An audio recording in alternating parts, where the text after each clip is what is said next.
How is going on today? I'm here with my WWE Raw 25 review video, of course. This is the 25th anniversary of Monday Night Raw after weeks and weeks of hype, announcing all these legends, announcing the big time Intercontinental title match. With all the hype going in the show, that's all it basically was just hype. Because honestly, coming out of the show, I was severely, underwhelmed. I was disappointed with the show, the way they just, went about with it. I feel like a lot of the legends weren't really used properly or just weren't even used at all. They were just used to stand on stage and say hi, and that's pretty much it.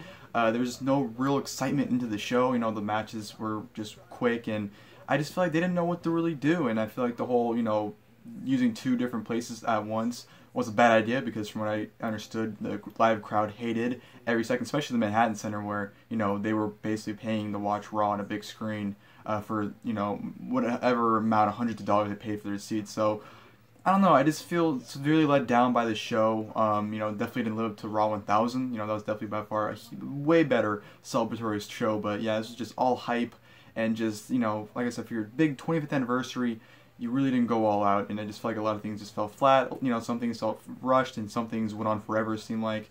It just, it was disappointing, and, I didn't think it was a good show at all, honestly. So, a lot of average stuff. The wrestling wasn't even that good. You only got a few minute matches anyways, too. It just, I don't know, I feel like you had a whole lot of time, and you just decided to not do anything with it. So, I was just very disappointed how they pretty much used everyone on the show. The show opened up with Shane McMahon and Seth McMahon welcoming the crowd and pretty much thanking everyone for 25 years of Raw, which led into the Raw 25 opening video package, which when I saw it a couple days ago and they posted it online, I honestly wasn't too impressed with it. I was like, wow, this didn't really give me a pump for it. But once it was airing and I was in the mood and I was feeling Monday Night Raw, tears started coming down and I was getting emotional over it. So, fantastic opening video package right there. And then they welcome the man, of course, that created all this, Vince McMahon himself. Vince comes out and they give him a plaque. And Vince, in Vince fashion, buries a plaque. Says that, you guys started to GoFundMe and this is all you can get me. I'm Vincent Kennedy McMahon, goddammit. Pretty much just, being Vince McMahon himself and saying that he has no one to thank but himself. He did this all on his own, and as Vince is putting himself over, the glass shatters and out comes Stone Cold Steve Austin. Everyone's losing their shit. Even though Stone Cold's announced, there's no one in the world that can pop a crowd like Stone Cold Steve Austin. No one, not a soul. And he comes out, the crowd's red hot, Austin's throwing birds up. And it was just a great moment, of course. Austin and, gets face Vince. And Vince pretty much goes, oh, I know what you're going to do. I'm a senior citizen now. I can't, I got neck issues, back issues. He's pretty much using every excuse he possibly could and not get stunned by Stone Cold. It pretty much tells like, hey, well, Shane's in his prime. I'm a senior citizen now. Shane's still in his prime. And, Austin's drinking a beer, Shane putting his hand up, then ends up stunning Shane, and then shared a beer with Vince McMahon to the point where they actually poured the beer on Shane. Which I thought was pretty funny. And then, of course, they do the beer clash one more time. And as they're doing that, Austin gives the big fuck you, hits stunner on Vince. Vince sells it in Vince, fashion, where he just looks absolutely horrible. Shane gets up, they do a bash, then ends up getting another stunner to Shane, and Shane sells it tremendously. So, Austin coming out with Shane and Vince, and, stuff kind of disappearing out of nowhere.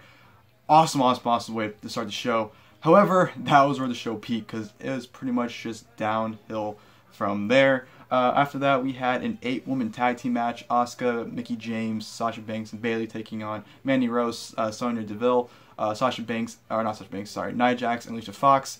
This match had 2 commercial breaks. Why, I don't know. It was bland, boring, and nothing to it. Sasha Banks got the victory out the bank statement, Alicia Fox. And the only thing that really was interesting that happened afterwards was Asuka throwing everyone on her team out of the ring. She knocked Mickie James off. She threw Bayley out and threw Sasha Banks out, and pretty much giving a preview of the Royal Rumble. So that was the only thing really noteworthy about that. From there, I'm going to go to a backstage skit with Kurt Angle. He meets up with the Coachman, Jonathan Coachman. Absolutely awesome to be the coach. You guys some guest appearances. You had Brooklyn Brawler. You had Harvey Whippleman. You had Brother Love coming out, which was great. You had a handful of legends come out, which led to Boogeyman coming out at the end, eating worms, and everyone kind of just looking confused, like what the fuck just happened. So that was really cool to see Coach and all the legends come back, have a good time with Kurt.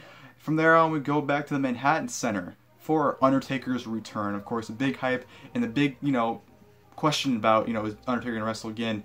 We're not really answered here. Basically, Taker cuts a 2-minute promo.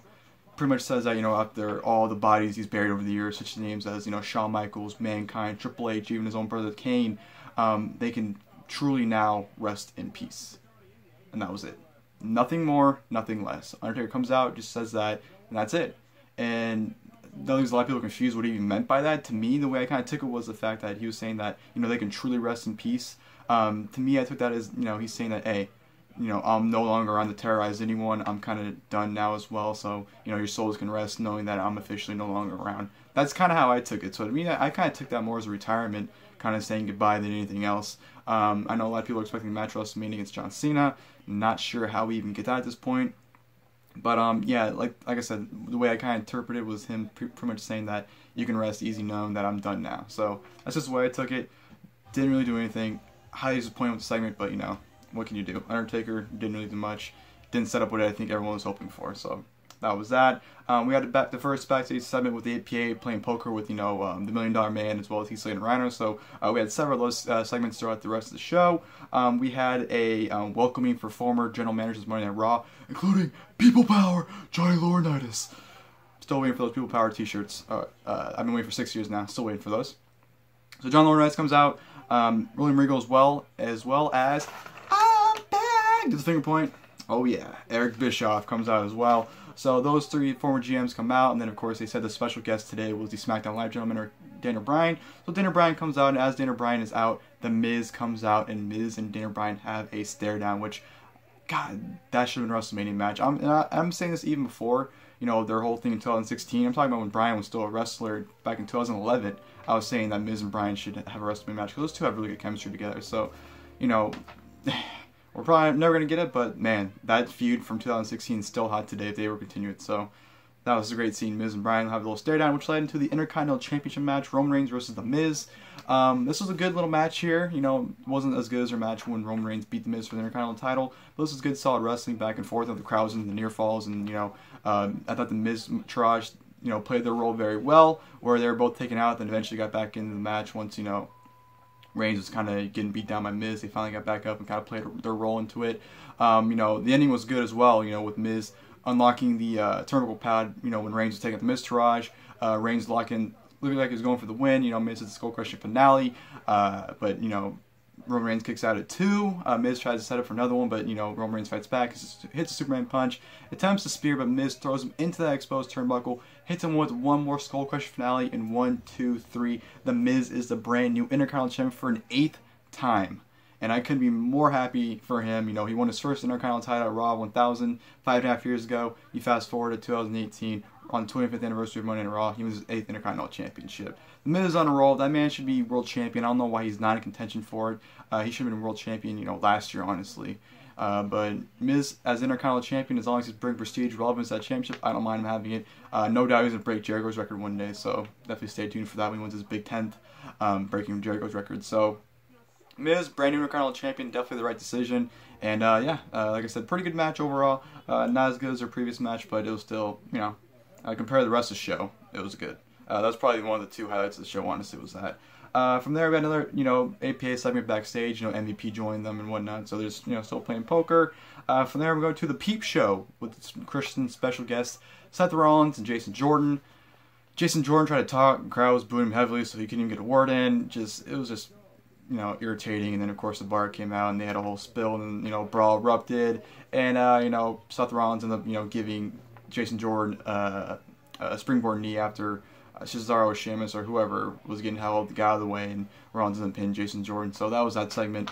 Nothing good about it. You know, I'm over Jason Jordan. Is that, you know, in general, he got the go away heat at this point, not the heat that he's heel. Just get the fuck off my TV screen because you're that bad heat. So yeah, that was that. Then of course we had an Alexa Bliss interview backstage where Charlotte interrupted her, and then, you know, Ric Flair came out and Charlotte and, you know, Rick both did the woo together. So, you know, whatever there. And then we go to WOKEN Matt Hardy. Yes! I'm not going to laugh for 25 minutes like he does.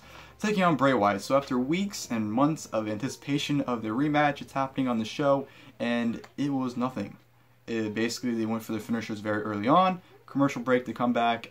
Bray Wyatt slingshots Matt Hardy into the ropes when Matt Hardy was, you know, on the outside. Sawed him in the ropes. Matt Hardy got in the ring. Bray Wyatt hit Sister Abigail. 1, 2, 3. That's it in about 3 or so minutes. So after weeks of building this feud, weeks of building WOKEN Matt Hardy, you have him lose to Bray Wyatt, and on this anniversary show with no hype or nothing. Like, I mean, as in terms like a match announcement like Miz and Reigns were, where we knew ahead of time we're getting it, and you know they could build towards that match. they couldn't have announced this match, and it just, that's the payoff, is all I'm trying to say, is just that. Bray Wyatt, first, beating him's bad enough, but secondly, just, it was in a couple minutes, and it was a nothing match. I don't know. I don't know. From there, we had a segment pretty much welcoming the legend females of wrestling, which include the Bellas, which they look absolutely amazing, especially Brie. Holy shit, she looks great. Maurice, Kelly, Lillian Garcia, Tori Wilson, who just looks absolutely fucking phenomenal. Terry Reynolds, Marie Kanellis, who gets more TV time on paternity leave than Mike Kanellis gets on a regular basis. Jacqueline, and of course Trish Stratus. So they had a little stage scene like it was a Hall of Fame thing, and that was it. They didn't even have anyone announce it in the Rumble or what. It was just, hi, I'm here, bye. Great use of your legends there. We had Elias running the Chris Jericho wearing his Alpha Club shirt, which that was pretty funny backstage. They had a nice little segment where Jericho puts him on the list, so the list is still a thing. Even though Kevin Owens destroyed it, Chris Jericho still has it, so it's always a great time to see the list, and definitely was a great segment. Jericho, just pretty much, you can argue back in, he's the best he's been since 2008 right now, so yeah, that was a funny skit with him. Elias came out, sang a song, which led to John Cena coming out. Cena pretty much thanking everyone for Raw past 25 years. Elias attacks him, Cena gets upper hand, Elias gets upper hand after a low blow, hits the drift away, and Cena stands tall. So that was that. Great use of John Cena, by the way, as well. After the Taker segment, I was thinking, maybe, what if Taker shows up at the Barclays, attacks Cena? Didn't happen either, so I don't know what's going on. Just, terrible use of both guys, if you ask me.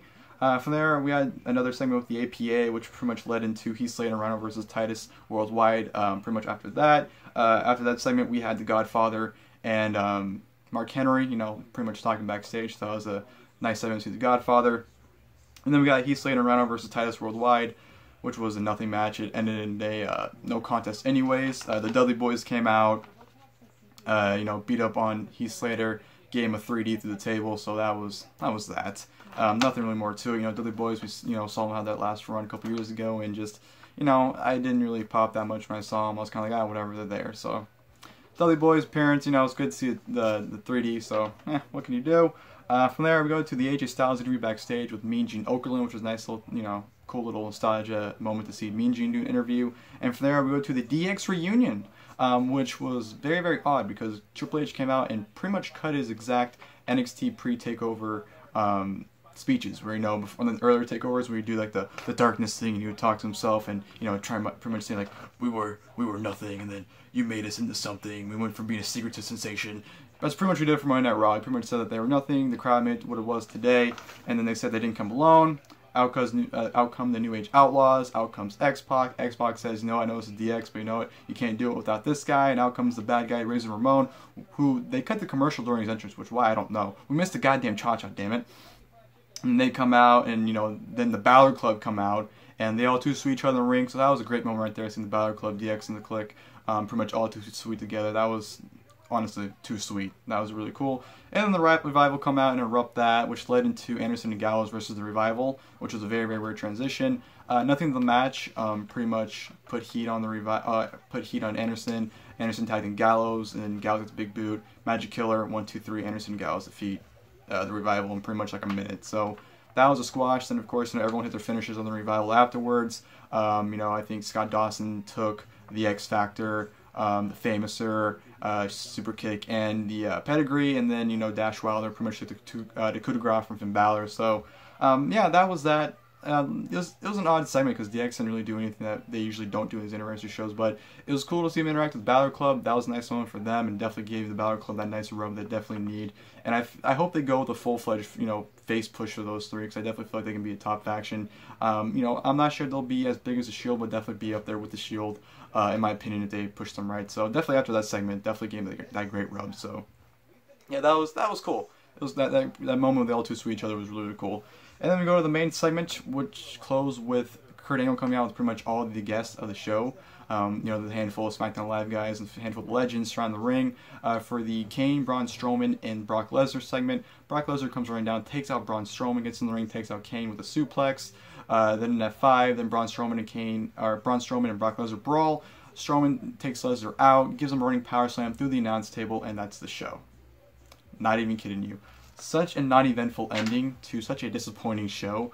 Like I said, this show could have been so much better. It could have had so many great moments. It could have had some fun matches. It could have just been an awesome show overall, like Raw 1000 was. But the horrible misuse of the Legends, I feel like they didn't even do anything with the Legends. The SmackDown Live guys were pretty much there for no reason because they didn't do anything. You know, maybe at least thought they could have done like some matches where you could have like, I don't know, the Usos versus Rusev and Aiden English. I don't know, you could have had some SmackDown brand matches on the show, but they didn't even do that. They were pretty much just backstage chilling with the APA, and it was just, you know, they didn't do anything to intrigue my interest. It was just pretty much an average Raw.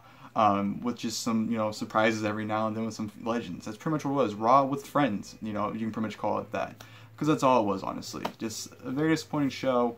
It could have been so much more in my opinion, but, you know, it just, with all the hype, I expect them to pull out one of the best Raws, but they weren't capable of doing that. So, what can you do? You know, hopefully, you know, thankfully this weekend is Royal Rumble, so maybe they can redeem themselves this Sunday with some great shows. You know, we'll have to wait and see for that. But, that's it for the video, guys. Hope you guys enjoyed. If you guys like in the comment section below, leave your guys' thoughts on Raw 25 from your perspective. If you enjoyed it, if you didn't enjoy it, you know, pretty much anything on Raw 25. If you guys like in the comment section, please feel free to put your guys' thoughts on the show in the comment section below. I don't know what I'm saying at this point. And yeah, make sure to like the video if you guys enjoyed it, and I'll see you guys next time. Thank you guys for watching the video. There's no going back to what's left behind. Tomorrow's a gift, so I'll make it mine. It's thick in the air, it creeps down my spine.